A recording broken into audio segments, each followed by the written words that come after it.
بھی ایسے متولیوں کو ہٹوا دے جو پیسے کھا جاتے ہو، وقف کی پراپرٹیوں کو ضائع کرتے ہو، برباد کرتے ہو. ایسوں کو کوئی حق نہیں پہنچتا کہ وہ متولی بن کر کے صرف عہدوں پر جمے رہے. اور سن لیجئے، میں صاف بات آپ سے عرض کروں گا، شرعی بات کہوں گا جو کہوں گا آپ سے.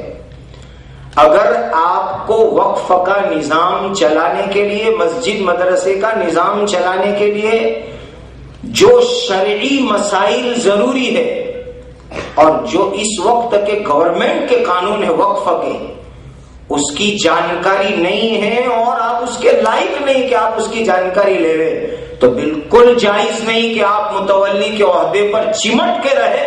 رات ہونے سے پہلے، سورج ڈوبنے سے پہلے استعفا دے دے اور الگ ہو جائے. ہو کسی حال میں ان کو لیاقت نہیں کہ اس منصب پر چمٹ کر کے بیٹھے رہے، اس لیے کہ یہ شریعت کا معاملہ ہے، یہ کوئی معمولی کھیل کھلونا تھوڑا ہی ہے. اور یاد رکھ لو، ایک قصہ میں عبرت کے لیے سنایا کرتا ہوں حضرات، کسی مرنے والے کی بری بات کبھی کہنی نہیں چاہیے.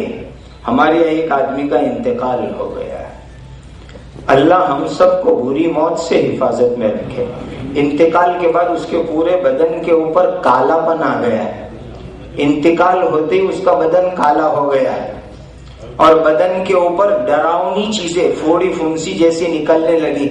لوگ حیران تھے، بیچارے نے زندگی میں کیا گناہ کیا ہوگا کہ مرتے ہی یہ سزا شروع ہو گئی. سن لو کان کھول کر کے. اس کے بڑے بیٹے کو پوچھا گیا کہ آپ کے ابا جان سے ایسا کون سا گناہ ہوا تھا؟ تو اس کے بیٹے نے کہا کہ میرے ابا جان کا ایک گناہ ایسا ہے جس کے بارے میں مجھے یقین ہے کہ اس کی وجہ سے مرتے ہی میرے باپ کو عبرتناک سزا ہوئی ہے، اور وہ گناہ یہ کہ میرے ابا مسجد مدرسے کے متولی رہے اور پیسوں کے بارے میں انہوں نے کبھی احتیاط سے کام نہیں لیا. مسجد مدرسوں کے پیسے جیب میں لے کر آئے اور گھر کا کوئی سامان خریدنے کی ضرورت پڑی تو ایسا بھی ہو جاتا تھا کہ اسی پیسے میں سے گھر کا سامان آ جاتا تھا.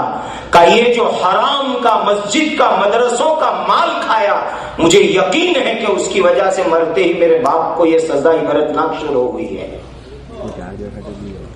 حضرات میں آپ کو کہوں، کوئی میرے گھر میں سے چوری کر لے، مجھ سے آ کر معافی مانگ لے، میں معاف کر دوں گا، انشاءاللہ اللہ بھی اس کو معاف کر دیں گے، وہ خدا سے معافی مانگے.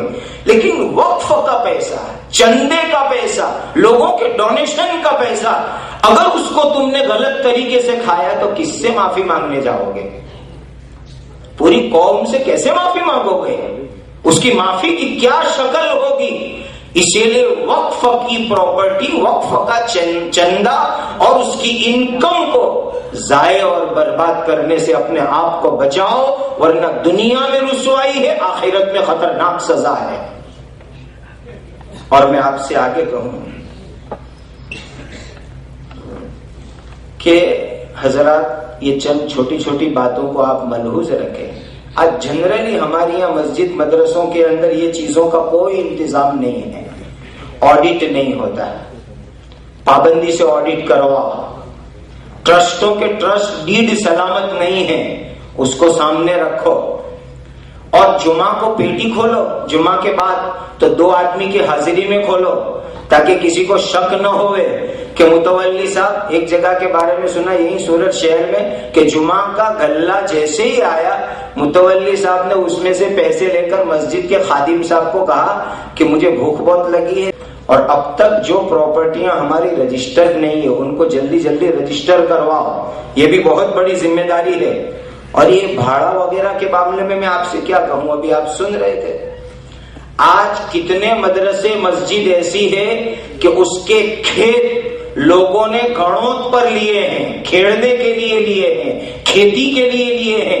برسہاں برس کی گھڑوں مسجد مدرسے میں جمع نہیں کروائی اور وہ یوں سمجھتا ہے کہ میں نمازی ہوں، میری نماز مجھے جنت میں لے جائے گی. قسم خدائے پاک کی مسجد کی گھڑوں ادا نہ کرے اور پھر وہ نمازی بن کے رہے گا، اللہ کی مغفرت نہیں ہوگی، اس کی خدا اس کی مغفرت نہیں کریں گے. اللہ تعالی ہم سب کو اپنی ذمہ داریوں کا احساس عطا فرمائے. اور